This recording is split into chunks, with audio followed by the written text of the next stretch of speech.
Assalamu alaikum. My name is Gohar. I'm an accountant. Just very quickly, it's a pleasure to hear Dr. Zakir Naik. Since the first time I heard him, it was one of my ambitions to come and see you, mashallah. You gave a lovely talk. My question is, there's a famous hadith saying by the Prophet, peace be upon him, that we should seek knowledge unto China. Now, I've talked to a lot of brothers about this, and my perspective on it, even though I haven't researched it, is that this knowledge does not talk about religious knowledge, because the religious knowledge at the time was in Saudi Arabia, where the Prophet, peace be upon him, was.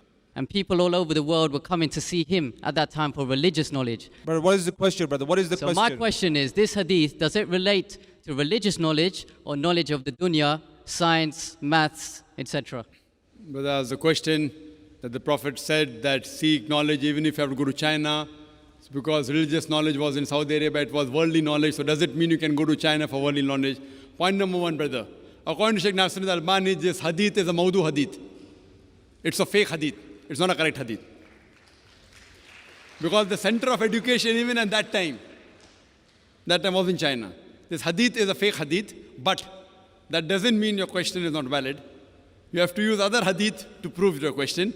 The first guidance given by Allah subhanahu wa ta'ala to the whole of humanity was not to pray, was not to give zakat, it was Iqra. In Surah Al-Alaq, chapter 96, verse number 1, Iqra. And our beloved Prophet Muhammad sallallahu alaihi wasallam said, it's mentioned by Haki, it is obligatory on every Muslim, man or woman, to acquire knowledge. So acquiring knowledge is fard in Islam. It's compulsory. It includes, the more obligatory is the deen knowledge, but that does not mean you cannot go and travel even for worldly knowledge. You can, as long as you fulfill the criteria.